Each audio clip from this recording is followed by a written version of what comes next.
Hello everyone, welcome to teaching Pathshala. मैं हूं आपकी एजुकेटर ज्योति। इस वीडियो में मैं बात करने वाली हूं regarding the Jawaharlal Nehru university entrance examination for admission to the PhD programme 2022 से लेकर 2023 तक। मेक श्योर ये एक इंडिविजुअल एग्जाम है। इस एग्जाम में अपियर होने के लिए आपको किसी और एग्जाम को क्लियर करना ज़रूरी नहीं है। मतलब सिंपल भाषा में कहूँ तो आपको CSI, नेट, गेट या किसी और एग्जाम की ज़रूरत नहीं है। इस एग्ज़ाम को अगर आप क्वालिफाई करते हैं तो आपको पीएचडी के लिए एनरोल किया जाता है with some very good amount of stipend. यानी ये एग्ज़ाम अकेले अपने आप में एक इंडिविजुअल एग्ज़ाम की तरह स्टैंड बाई लेता है, जिसको कि अगर आप क्लियर करते हैं तो आप फंड्स के साथ साथ पीएचडी कर सकते हैं। चलिए ज़रा सा इसके हाईलाइटेड पॉइंट को हम देख लेते हैं, क्या क्या मेंशन है और आपको कौन कौन सी बातों को फॉलो अप करना है। सबसे पहले हम बात कर लेते हैं अलग अलग बेसिस पे जो है डिपार्टमेंट्स हैं। आप एक पेपर, दो paper depending upon your need, उन सारे पेपर्स के लिए अप्लाई कर सकते हैं। सो तो ऑनलाइन एप्लीकेशन जो शुरू हो चुका है वो है 31 अक्टूबर से शुरू हो चुका है। डेडलाइन होने वाली है 20 नवंबर की। जो लास्ट डेट होगी अगेन 20 नवंबर होगी फॉर्म को फिलअप करने की।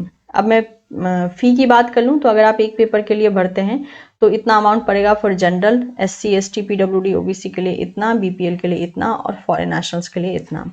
सिमिलर केस अगर आप दो पेपर के लिए अप्लाई करते हैं तो ये सारा वैरी करेगा, एंड अगर तीन पेपर के लिए अप्लाई करते हैं तो ये फ़ी इस तरीके से वैरी करेगी। आप देख लीजिए आपको कितने पेपर के लिए अप्लाई करना है, उसके according you need to proceed. अब ज़रा सा हम इंपॉर्टेंट डेट्स को देख लेते हैं इस एग्ज़ाम से रिलेटेड, ताकि हमसे कुछ मिस ना हो। जैसे कि यहाँ पर मेंशन है, जो करेक्शन विंडो ओपन होगा वो 22 नवंबर से लेकर 24 नवंबर के बीच में ओपन होगा।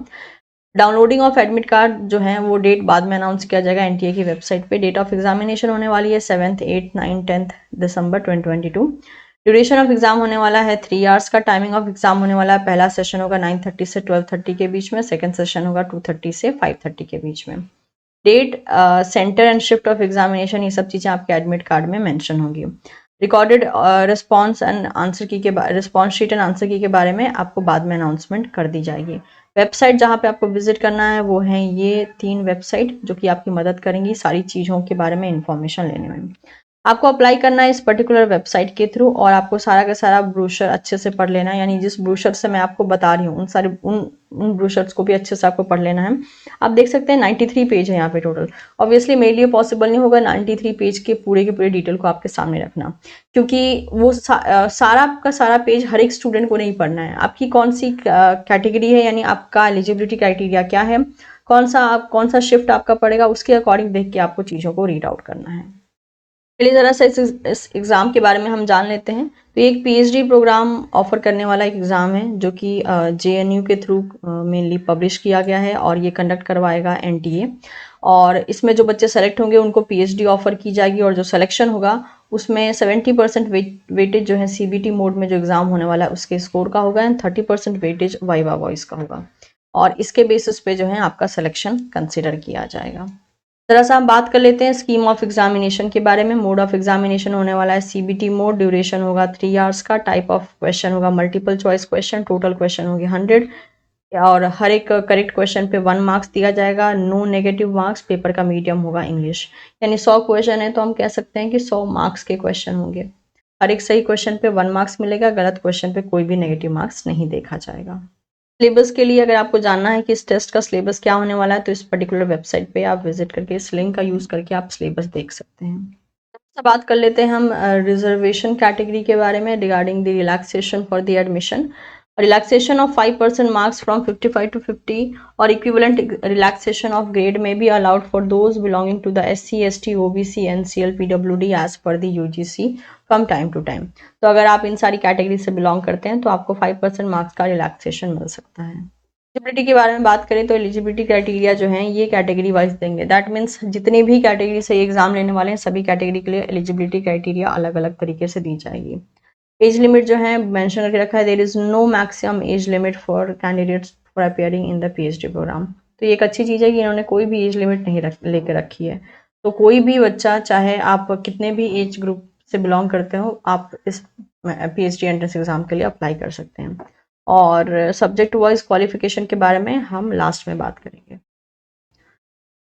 अपार्ट फ्रॉम दिस, यहाँ पे जैसे कि मेंशन करके रखा है रजिस्ट्रेशन एंड एप्लीकेशन फ़ी का प्रोसेस। आप यहाँ पे इसको गो थ्रू कर सकते हैं, किन किन चीज़ों की रिक्वायरमेंट है, फ़ोटो का साइज़ क्या होना चाहिए, overall date of birth, mobile number, ये सब चीज़ों के बारे में यहाँ पे मेंशन करके रखा है, तो प्लीज़ एक बार इसको गो थ्रू कर लीजिएगा आप। यहाँ पे देखिए अलग अलग स्कूल्स के बारे में मेंशन करके रखा है, क्योंकि यहाँ पे जो डिपार्टमेंट्स है वो एक मेगा डिपार्टमेंट्स में डिवाइडेड है, जिसको कि स्कूल कहा जाता है।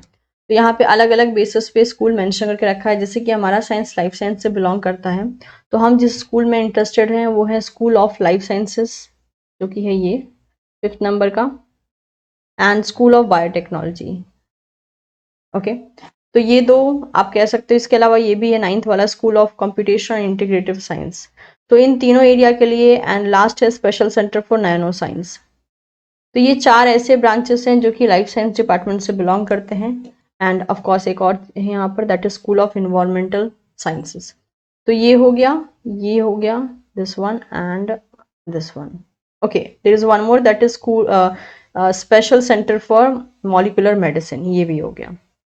तो लाइफ साइंस के अगर आप स्टूडेंट हैं अभी, इन सबकी आपको एलिजिबिलिटी क्राइटेरिया देखने को मिलेगी। यानी हमारे पास जो डिपार्टमेंट आए हैं 1 2 3 4 5 6, टोटल 6 डिपार्टमेंट हैं। अगर आपकी एलिजिबिलिटी फुलफिल होती है तो आप इन 6 डिपार्टमेंट में से किसी भी डिपार्टमेंट में अप्लाई कर सकते हो। और जैसे कि ऑप्शन में पहले ही देके रखा है, आप मैक्स टू मैक्स 3 पेपर के लिए ऑल टुगेदर अप्लाई कर सकते हैं। चलिए अब जरा सा हम एलिजिबिलिटी क्राइटेरिया देख लेते हैं, depending upon your different branches. कौन से स्कूल आप सेलेक्ट करते हो उसके बेसिस पे आप देख सकते हो। यहाँ पे आया स्कूल ऑफ लाइफ साइंस, जिसमें कि स्कूल लाइफ साइंस ग्रुप 1 2 3 4 5, ठीक है। इनके लिए एलिजिबिलिटी क्राइटेरिया है मास्टर डिग्री और इक्विवेलेंट विद एटलीस्ट 55% मार्क्स और equivalent grade be in UGC 7 point scale, or equivalent grade in point scale wherever graduating system is followed in life sciences, biological, physical sciences, agricultural sciences, biotechnology, botany, zoology, bioinformatics, genetics, microbiology, system biology, any other branch of biological sciences or MBBS with 55% marks or equivalent। यानी आपका इस department में अगर 55% के साथ आपका master है तो आप अप्लाई कर सकते हैं। रिलैक्सेशन जो है SC ST OBC को एज पर द UGC रूल दी जाएगी, इंक्लूडिंग द PWD। नेक्स्ट हम बात कर लेते हैं स्कूल ऑफ इन्वायरमेंटल साइंस की। यहाँ पे क्या एलिजिबिलिटी क्राइटेरिया है, subject code and subject code ने नंबर होने वाला है research area 1, research area 3 and research area 4।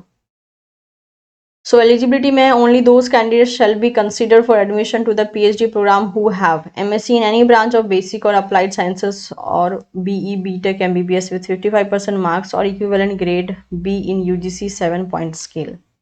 तो अगर आपका किसी भी ब्रांच ऑफ बेसिक और अप्लाइड साइंसेस में अगर आपका मास्टर है या आपके पास BE BTech MBBS है विथ 55% मार्क्स, तो आप अप्लाई कर सकते हैं। या फिर नेक्स्ट एक और क्राइटेरिया दी गई है, obtain 2 year MPhil in any branch of basic और applied sciences with 55% marks of a recognized university institute with dissertation seminar viva, or 1 year MPhil in any branch of basic or applied sciences with at least 55% marks with additional 1 year research experience of recognized university or institutes and 1 publication and 55% marks और equivalent इन MSc। तो ये होगी next criteria, यानी अगर आपके पास ये नहीं है तो ये होना चाहिए। रिलैक्सेशन दिए जाएगा इन सारे स्टूडेंट्स को एज पर दी UGC रूल। पढ़ सकते हैं यहाँ पे special centre for nano science. इसी तरीके से जितने भी डिपार्टमेंट हमने देखे थे उन सारे डिपार्टमेंट्स के बारे में आप यहाँ पर पढ़ सकते हैं, चाहे वो इन्वायरमेंटल साइंस हो या फिर बायोटेक्नोलॉजी हो। इन सब के लिए आप यहाँ पे गो थ्रू कर सकते हैं। जैसे कि अगर हम बायोटेक्नोलॉजी को यहाँ पे देखना चाहें तो उसकी भी एलिजिबिलिटी क्राइटेरिया यहीं पर मैंशन है। स्कूल ऑफ बायोटेक्नोलॉजी के बारे में हम देख लेते हैं एलिजिबिलिटी क्राइटेरिया क्या है। तो MSc in biotechnology, biochemical engineering, chemistry, physics, mathematics, or any branch of physical or biological or engineering sciences, or BTech, BE, that is in biotechnology, bioengineering, allied areas, MBBS with at least 55% marks or equivalent grade B in UGC 7 point scale। या फिर अगर आपके पास ये नहीं है तो ये होना चाहिए, दैट इज MSc और BTech और BE और MBBS with 55% मार्क्स और equivalent grade B in UGC 7 point scale।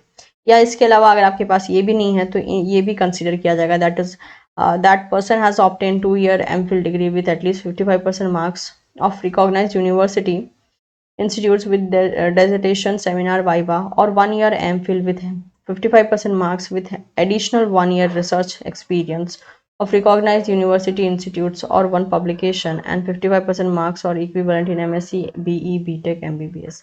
Relaxation दिया जाएगा एज पर दी UGC रूल। तो जैसे कि मैंने कहा यहाँ पे बहुत सारे डिपार्टमेंट हैं, आपका जिस भी डिपार्टमेंट में इंटरेस्ट है आप उस डिपार्टमेंट में विजिट करके आपकी एलिजिबिलिटी क्राइटेरिया मीट हो रही है या नहीं, इससे आप देख सकते हैं। चलिए ज़रा सा हम समझते हैं कि कौन से एग्जाम को किस तारीख को रखा गया है। जैसे कि आप देख सकते हैं, this is a schedule for examination. ये शेड्यूल यहाँ पे मेंशन है। अब आपका जो भी डिपार्टमेंट है उसके अकॉर्डिंग यहाँ पे जो है आप फील्ड ऑफ स्टडी कोड पे देख सकते हैं, फील्ड ऑफ स्टडी देख सकते हैं। यहाँ पे मेंशन है कौन सा सेशन होगा, कौन सी डेट होगी, क्या टाइमिंग होगा।